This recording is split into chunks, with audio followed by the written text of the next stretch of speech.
2025년 생명보험이란 무엇인가? 이번 시간부터는요, 제4편 재산보험에 대해서 알아볼 텐데요. 첫 번째 시간으로 재산보험의 개요에 대해서 알아보도록 하겠습니다. 자, 재산보험의 정의 및 구분부터 알아볼 텐데요. 재산보험의 정의입니다. 재산보험은요, 그레이 존이라고 불려요. 우리가 이제 생명보험과 손해보험의 특징을 모두 갖고 있다 그래서 재산보험으로 불리우는데, 제3이라는 것 자체가 별도의 제3이라는 뜻이잖아요. 그래서 생명보험을 만약에 검정색이라고 하고 손해보험을 흰색이라고 해보면 두 색깔이 더해지면 어때요? 회색이 되잖아요. 그래서 그레이 존이라고 불리우는 상품의 영역입니다. 그래서 생명보험의 정액보상과 손해보험의 실손보상의 특징을 모두 갖고 있는 보험이라고 정의할 수가 있습니다. 그래서 재산보험은요, 2003년도부터 보험업법에 따라서 전면 도입이 되었습니다. 그런데 최근 시험 문제 2003년부터 도입이 되었는데 1977년도부터 도입이 되었다 이렇게 나온 적이 있어요. 그래서 이렇게 나오면 틀렸다라고 골라내시면 되겠고요. 생명보험은요, 사람의 신체에 관련된 보험이고, 손해보험은 실손보상. 그러니까 생명보험은 사람의 신체에 대해서 뭐 사망하거나 했을 때 정액으로 지급되는 부분이고, 손해보험은 실손보험처럼 실제 손해본 거를 물어주는 특징을 갖고 있거든요. 이 두 가지의 어떤 부분들이 이제 결합된 거라는 거죠, 재산보험이. 그래서 손해보험 같은 경우 실손보상적 급부, 소득 상실 보장 및 질병 치료비 이런 것들이 이제 손해보험에서 판매되는 부분인데 이 두 가지가 같이 들어가 있다라고 보시면 됩니다. 자, 그러면 이제 재산보험의 구분입니다. 재산보험은요, 피보험자가 질병에 걸리거나 상해를 당했을 때 또는 질병이나 상해가 원인이 되어 간병이 필요한 상태를 보장하는 보험 을 우리가 이제 재산보험이라고 할 수 있는데 시험 문제에서 이렇게 상해, 질병 이렇게 비워둡니다. 안에 들어갈 말은 이렇게 시험 문제에 나와요. 자, 그러면 이 문장에서 알 수 있듯이 크게 질병에 걸렸거나 상해가 되었거나 간병이 필요할 때 보장해주는 보험을 재산보험이라고 할 수 있어요. 그래서 보험의 종류는 세 가지입니다. 상해, 질병, 간병. 저희는 상질간 이렇게 외우기도 해요. 그래서 다음 중 재산보험에 해당하지 않는 것은 그러면 연금보험을 하나 이렇게 딱 넣어놓습니다. 그럼 우리가 연금보험은 생명보험 영역에 해당이 됩니다. 그래서 상해보험, 질병보험, 간병보험. 그래서 여러분들 내용은 읽어봐 주시면 되겠고요. 자, 노후에 필요한 생활비를 준비하기에 연금자금을 마련하는 보험이 재산보험인가요? 여러분들 연금은 생명보험이죠. 그렇기 때문에 이건 재산보험에 해당하지 않으니까 틀린 말이고요. 상해보험, 질병보험만 해당한다? 그러면 틀려요. 뭐가 빠졌죠? 간병보험이 빠졌습니다. 그래서 재산보험에는 상해, 질병, 간병 이렇게 보시면 되겠습니다. 자, 그리고 최근에 나왔던 문제 중에요. 이런 문제가 있었어요.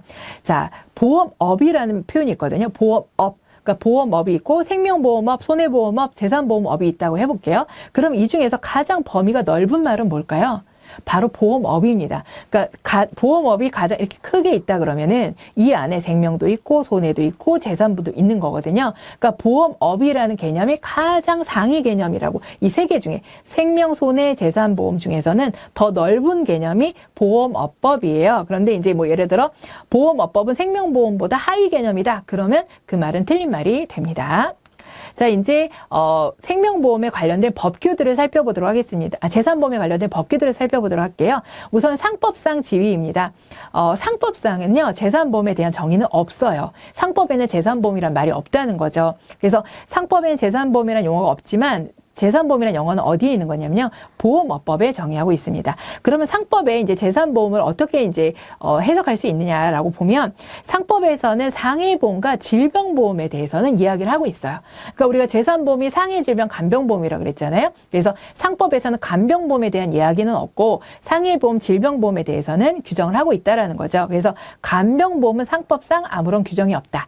근데 예를 들어 시험 문제에서 뭐 상해보험은 상법상 아무런 규정이 없다 그러면 틀려요. 간병보험이 규정이 없고요. 그리고 재산보험에는 간병보험에 대한 규정이 있습니다. 상법이 없을 뿐이에요. 자, 그리고 상법에서는요, 인보험으로 구별을 해요. 인보험, 손해보험으로 구별을 하거든요. 그 인보험 안에 생명보험과 상해보험과 질병보험이 포함이 되는 것입니다. 자, 그래서 인보험의 보험금은요, 당사자 간의 약정에 따라 분할 지급도 가능해요. 그러니까 우리가 사망하면 일시금으로 드립니다도 가능하지만 10년 동안 매년 뭐 1억씩 드립니다. 이것도 가능하거든요. 그래서 분할 지급 불가 이런 표현은 틀린 말입니다. 그리고 상법상 인보험 증권의 기재사항은 보험 계약의 종류 종류, 피보험자의 주소, 생명, 연월일, 보험 수익자의 주소, 성명, 연월일 이런 것들을 기재를 하고 있고요. 근데 피보험자의 가족관계에 대해서는 기재하지 않습니다. 자, 그 다음에 상법상 생명보험의 경우에 15세 미만자, 심신상실자, 심신바각자의 사망에 대해서는 무효로 한다는 거 여러분 앞에서 배우셨죠? 자, 그 다음에 의사 능력이 없는 심신박약자의 보험계약 체결, 단체보험의 피보험자는 가능하다. 그러니까 의사 능력이 있을 때는 심신박약자는 가능하다는 부분도 다시 한번 반복되는 겁니다. 자, 그러면 시험 문제 나오는 부분 좀 살펴볼까요? 자, 재산보험 중 보험업법과 상법에 동시에 근거가 마련된 보험은 무슨 보험일까요? 자, 간병보험은 재산보험에 있지만 그죠? 상법에는 없잖아요. 그래서 양쪽에 다 있는 건 뭐예요? 상해랑 질병보험이 되겠습니다. 자, 그 다음에 밑으로 내려오셔서요. 질병보험은 상법으로 분류되지 않는다? 간병보험이 안 되는 거죠. 그 다음에 보험업법에는 간병보험에 대한 정의가 없다 그랬는데 상법에 없는 거죠. 자, 그 다음 인보험은 재산보험의 하위 개념이다. 자, 인보험이 더 높은 개념이고 인보험 밑에 뭐가 있는 거예요? 생명보험하고 상해보험, 질병보험이 있는 거예요. 그러니까 더 상위 개념이다 라고 해야 합니다. 자, 이번에는 보험업법상 근거를 살펴보도록 할게요.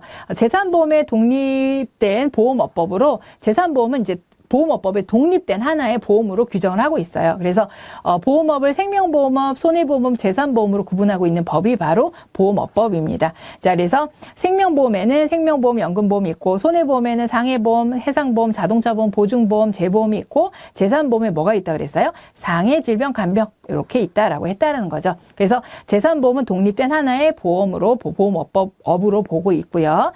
재산보험 사업이 가능한 보험사는 자, 별도의 독립된 재산보험사, 그러니까 재산보험만 판매하겠다라고 별도로 허가를 받은 재산보험 회사는 재산보험을 팔 수가 있고요. 그 다음에 해당 보험업의 모든 보험 종목에 대해 허가를 받은 생명보험회사 및 손해보험회사도 팔 수가 있다는 얘기예요. 예를 들어서 생명보험 상품 전체를 파는 보험사, 손해보험 상품 전체를 파는 보험사들 있잖아요. 그 보험사는 뭐를 허가받은 걸로 봐요? 재산보험도 같이 허가를 받은 걸로 봅니다. 그러니까 재산보험 전업회사든 생명보험이나 손해보험 전 상품을 파는 회사는 재산보험을 팔 수 있다라는 거죠. 자, 그러면 여기 보시면은 연금보험만 전문적으로 판매하는 회사도 재산보험 팔 수 있을까요? 이렇게 하나만 파는 회사는 안 돼요. 전부를 파는 회사야 돼요. 생명보험 전부를 파는 회사만 가능합니다. 그러니까 이거 불가능하고요. 자동차 전문 보험회사도 판매 가능할까요?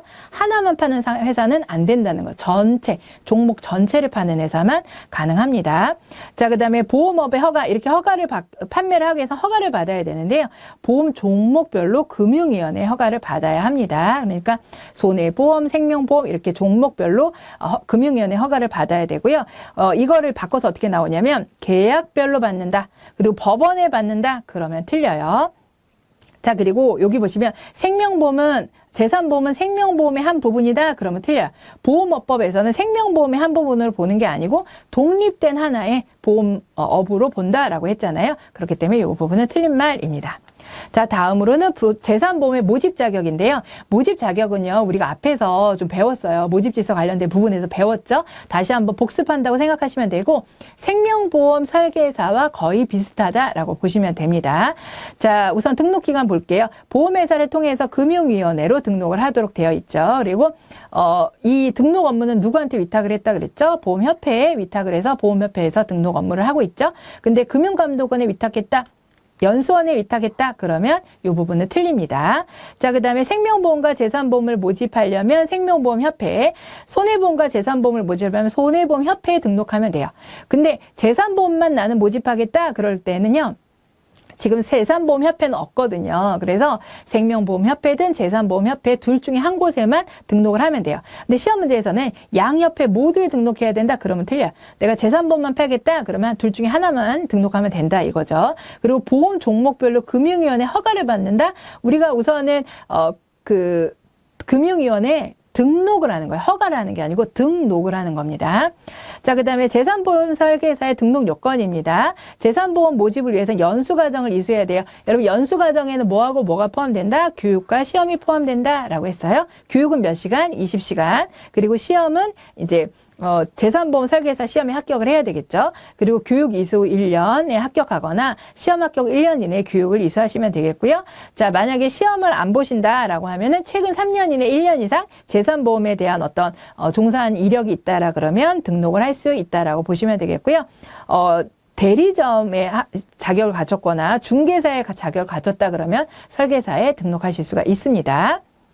자, 이제는 재산보험의 특징으로 넘어가 보도록 할게요. 자, 보험업법상 재산보험의 특징입니다. 리스크의 상이성을 고려하여 생명보험업과 손해보험업의 겸용을 금지하고 있어요. 그러니까 우리 법에서는요, 생명보험과 손해보험 회사가 두 회사가 같이 두 가지 상품을 모두 팔게는 못하게 되어 있습니다.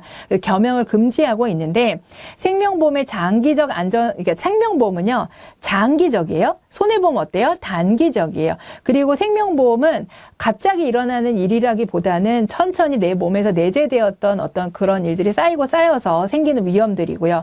손해보험은 갑자기 화재가 나서 이런 어떤 거대 위험들이 생기는 부분들을 보상을 하거든요. 그러니까 생명보험이 보상하는 위험의 특징과 손해보험이 보상하는 위험의 특징이 달라요. 그래서 이런 것들이 겸용을 금지하다 보니까 서로 영역이 이렇게 나눠져 있으니까 좀 같이 뭔가 겸용하고 싶은 그런 이제 니즈가 생긴 거예요. 그래서 이제 재산보험을 통해서 겸용을 허용하게 되었습니다. 그러니까 전부를 허용한 게 아니고요. 재산보험을 통해서 상해질병 간병보험이라는 형태로 해서 겸용을 하게 된 거죠. 그래서 최근에 이제 시험에서 어떤 게 나왔냐면 생명보험업의 특징은요, 장기적이고 안정적인 위험이고 손해보험의 특징은 단기적이고 거대 위험이잖아요. 근데 생명보험은 뭐 예를 들어 거대 위험이고 손해보험은 안정적 위험이다. 이런 식으로 표현하면 틀립니다. 그래서 이렇게 두 개의 업이 완전 틀리기 때문에 틀린 상품이기 때문에 겸용을 할 수 없도록 법에서 이제 이거는 이쪽에서 가입하는 게 맞아. 이건 이쪽에서 가입하는 게 맞아. 그러니까 분리해야 돼. 이렇게 했다는 거죠. 그런데 이 재산보험에 대해서만 겸용을 허용한 겁니다. 그래서 주계약에선 사망이 불가능하고요. 사망 및 질병 사망을 특약의 형태로 설계할 수 있습니다. 자, 그래서 재산보험의 질병사망 특약의 부가 조건이 표로 나와 있는데 생명보험은요, 보험기간이나 가입금액이나 만기한금에 제한이 없어요. 그래서 뭐 몇 억을 해도 상관이 없고 뭐 100세를 해도 상관이 없습니다. 근데 손해보험은 조건이 있습니다. 그래서 80세 만기까지만 가능하고 개인당 2억 원, 그리고 납입보험료는 합계액 이내일 것, 이렇게 조건을 갖춰서 손해보험사만 가입을 할 수가 있다. 질병사망에 대해서는요. 왜냐하면 질병사망은 손해보험은 과거에 못 팔던 부분이거든요. 손해보험사에 이렇게 좀 열어준 거예요. 그러면서 이 조건을 걸어서 열어준 겁니다. 근데 이제 시험 문제에서 손해보험사는 100세 판매할 수 있다? 그러면 틀려요. 3억까지 판매할 수 있다? 그러면 틀려요. 납입보험료 합계보다 많이 받을 수 있다? 그러면 틀려요. 자, 그래서 여기 보시면 손해보험사 같은 경우 90세 만기 될까요? 안 됩니다. 2억은 상관없는데 90세 만기 때문에 요거는 안 되는 거고요. 생명보험사는 90세 만기 될까요? 되죠. 5억 원 될까요? 돼요. 그러니까 제한이 없기 때문에 가능하다라고 보시면 되겠죠. 자, 그다음에 우리 밑에 이제 한번 보겠습니다. 질병사망 특약 3억 원은 생손보험사에서 공통으로 개발이 가능한 보장이다. 그러면 요거는 3억 원이잖아요. 손보상 2억까지밖에 안 되니까 요건 틀린 말이죠. 자, 손해보험사의 경우 질병사망 특약을 부과할 수 없다. 질병사망을 특약으로 부과할 수 있는 거예요. 자, 생명보험사와 손해보험사에서 판매하는 재산보험 상품의 보장 범위 동일한가요? 지금 손해보험사만 제한이 있잖아요. 그러니까 동일하지 않죠. 그래서 이렇게 보시면 되겠고요.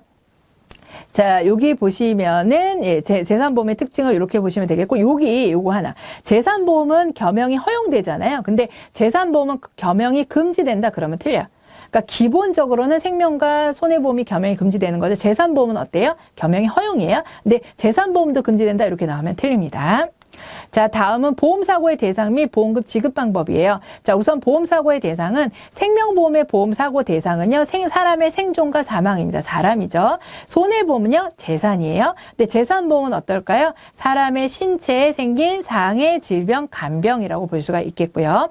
자, 보험금 지급 방법은요, 생명보험은 사전에 정해진 금액을 정액보상해요. 손해보험은요, 실손보상하죠. 자, 그럼 재산보험은요, 두 개의 특징을 모두 갖고 있다 그랬잖아요. 그레이존이라 그랬잖아요. 그래서 정액 보상되는 것도 있고 실손 보상되는 것도 있다라는 겁니다. 그래서 모두 가능해요. 그래서 우리가 모두자가 들어가면 틀린 말이지만 재산보험에서는 모두자가 들어가면 정액 보상, 실손 보상 모두 가능하다. 이건 맞는 표현입니다. 근데 뭐 손해보험사는 뭐 정액 보상만 가능하다. 생명보험사는 실손 보상만 가능하다. 이런 식으로 나오면은 틀려요. 자, 그래서 여기처럼 모든 생애 재산보험은 정액보상만 가능하다 그러면 틀리다는 거예요. 정액보상과 실손보상 모두가 가능합니다. 그래서 정액보상 되는 거는 진단비, 수술비, 위로금, 입원 일당 이런 것들. 자, 그리고 실손보상 되는 거는요. 실질적으로 입은 손해를 보상하는 실손의료비예요. 근데 여기다가 실손보상, 일반 사망보험금도 실손보상된다 그렇게 나오면 틀려요. 자, 그 다음으로 피보험 이익입니다. 피보험 이익이란 말은요, 상법에 있는 말이거든요. 그래서 보험 계약의 목적을 금전으로 환산할 수 있는 가치를 우리가 피보험 이익이라 그래요. 그럼 여러분들, 이 재산보험이 사람의 신체를 대상으로 하잖아요. 이 사람의 신체에 금액으로 환산을 할 수 있을까요? 환산이 불가능해요. 그렇기 때문에 이 재산보험에 어떤 사람의 신체에 피보험이익이란 말을 붙일 수는 없어요. 그래서 상법에서는 이제 어떤 물건의 가치를 금전적으로 이렇게 환산한 걸 피보험, 이 보험을 가입함으로써 얻을 수 있는 이익을 피보험이익으로 이제 정의를 하고 있거든요. 그래서 보험 계약의 목적으로 정의를 하고 있습니다. 그래서 피보험이익이라는 건 돈으로, 금전으로 산정할 수 있어야 하고요. 자, 그 다음에 보험 여부와 기속이 보험사고 전에 확정돼야 된다. 미리 정하잖아요, 우리가요. 이러이러할 때 보상해드려요. 이러이러할 때 해드려요. 이런 걸 미리 정하죠. 그런 내용들을 미리 확정해야 된다는 얘기고요. 그 다음에 피보험 이익의 최고 한도는 목적물의 가치를 초과할 수 없어요. 그러니까 여러분 피보험 이익은요, 사람에게는 붙일 수 없고 물건에게만 붙일 수 있는 말이라는 걸 알 수가 있죠. 그래서 피보험 이익을 최고 한도로 보험 계약을 체결할 수가 있습니다. 그럼 피보험 이익을 최소 한도로 체결할 수 있다? 그러면 틀려요. 피보험 이익을 최고 한도로 체결할 수가 있습니다. 그러면 그 이상 초과하는 건 될까요? 안 될까요?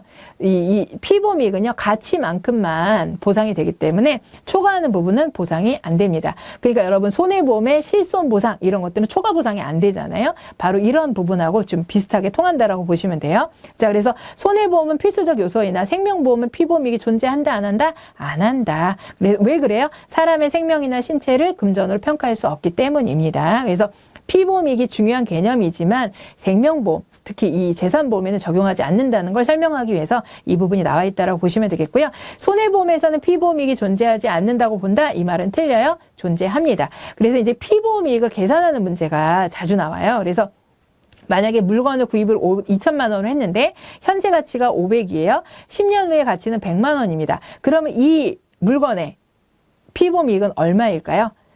구입 가격 중요하지 않습니다. 미래 가치 중요하지 않아요. 현재의 가치가 이 법적으로 보상받을 수 있는 가치이기 때문에 500만 원이 답이 돼요. 그래서 현재 가치를 피보험이익으로 답을 하시면 됩니다. 자, 다음으로는 이제 보험의 구분인데요. 재산보험의 특징을 좀 명확하게 알기 위해서 생명보험과 손해보험과 재산보험을 비교해 놨어요. 그래서 생명보험은 보험사고가 사람의 생존이나 사망이고요. 손해보험은 재산이죠. 재산보험은 뭐예요? 상해, 질병, 간병입니다. 자, 피보험이익은 생명과 재산보험은 없고요. 손해보험만 존재를 하죠. 그러면 생명보험은요, 정액보상, 손해보험은 실손보상, 그럼 재산보험은요, 두 개가 더해지죠. 그래서 정액보상, 실손보상 모두 가능하다고 했었죠.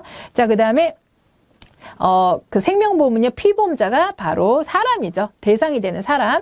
재산보험도 마찬가지예요. 근데 손해보험은 이제 물건, 대상이 되는 물건이 되겠고요. 그 물건의 권리를 갖고 있는 사람이 이제 피보험자가 됩니다. 쉽게 말하면 물건의 주인이 피보험자가 되고요. 자, 보험기간이 생명보험은 기간이 길죠. 손해보험은 짧아요. 그 재산보험 이 두 개가 더해져 있다라고 보시면 됩니다. 자, 그럼 문제를 보시면 재산보험은 보험기간이 장기로 하여 재산보험 상품을 개발할 수 없다? 그러면 틀려요. 장기, 단기 모두 가능해요. 재산보험은 실손보상의 원칙이다. 실손보상만 되나요? 네, 실손도 되고 정액도 되죠. 자, 상해보험과 질병보험의 차이점이 아닌 것은 피보험이익의 존재 여부라 그랬는데 여러분 상해보험과 질병보험은 둘 다 피보험이익이 없죠. 그러니까 이거는 공통점입니다. 차이점이 아니고요. 자, 이제 재산보험의 상품 설계 기준에 대해서 살펴보도록 하겠습니다. 재산보험은요, 보장성 보험으로만 판매가 가능해요. 약관상 보장하지 않는 원인으로 사망하게 되면요, 계약자 적립액을 지급하고 계약을 소멸합니다. 이게 무슨 얘기냐면, 요 밑에 나와 있는데, 질병보험을 가입했는데 교통사고로 사망하신 거예요. 그러니까 상해로 사망하게 되면 약관상 보장하지 않는 원인으로 사망하시게 되신 거죠. 그러면 계약자 적립액을 지급하고 소멸한다는 거고요. 반대로 상해보험 피보험자가 질병이나 이런 걸로 사망했다. 그러면 이게 바로 이제 약관상 보장하지 않는 원인으로 사망한 사례가 됩니다. 그러면 어떤 돈 준다고요? 계약자 적립액이 보장이 됩니다. 자, 재산보험은요, 정액보상, 실손보상 모두 가능하고요. 자, 수술비라고 하면요, 1회당 약정된 금액을 실제 수술비로 그러니까 정해진 금액을 지급하는 것도 가능하고, 실제 발생한 수술비를 지급하는 것도 가능해요. 그러니까 재산보험이 정액보상, 실손보상 가능하다는 이유가 바로 이것입니다. 그래서 딱 정해진 수술하면, 이 수술하면 무조건 뭐 100만 원 드려 이런 것도 가능하고, 실제 수술비가 발생한 금액을 실손 지급도 가능하고요. 자, 그리고 실손보상 급부가 있는 경우에는요, 보험가입 내역을 보험회사 간에 교환하여서 비례보상하게 됩니다. 그래서 우리가 이런 걸 중복보험이라고 하죠. 그래서 중복보험은 미리 중복가입 사항을 확인하고 가입을 하거든요. 그래서 중복가입이 있을 때는 어떻게 해요? 비례보상. 여러 개에서 주지 않고 비례보상을 하게 됩니다. 그래서 정액형 상품을 다수 가입한 경우 비례보상된다? 그러면 틀려요. 비례보상되는 건 뭐예요? 실손형 보상, 실손보상형 상품이 비례보상되는 거고, 정액금 보상은 어떻게 될까요? 중복 가입하면 가입 금액을 정해주고 여러 개 가입해도 여러 개 다 보상됩니다. 그러니까 예를 들어 사망보험 여러 개 들었다 다 줘요. 정액형 담보이거든요. 자, 그리고 여기 보시면 재산보험 상품 보장성 보험으로 개발이 가능하다 그랬잖아요. 근데 예를 들어 저축성 보험으로만 개발해야 된다? 그러면 틀린 거죠. 자, 그리고 약관상 보장하지 않는 원인으로 사망하면 계약자 적립액 준다 그랬는데, 기납입 보험료와 책임 준비금 중 큰 금액을 준다? 그러면 이 말은 틀린 말이 됩니다. 자, 이상으로 이번 시간 강의를 마치도록 하겠습니다.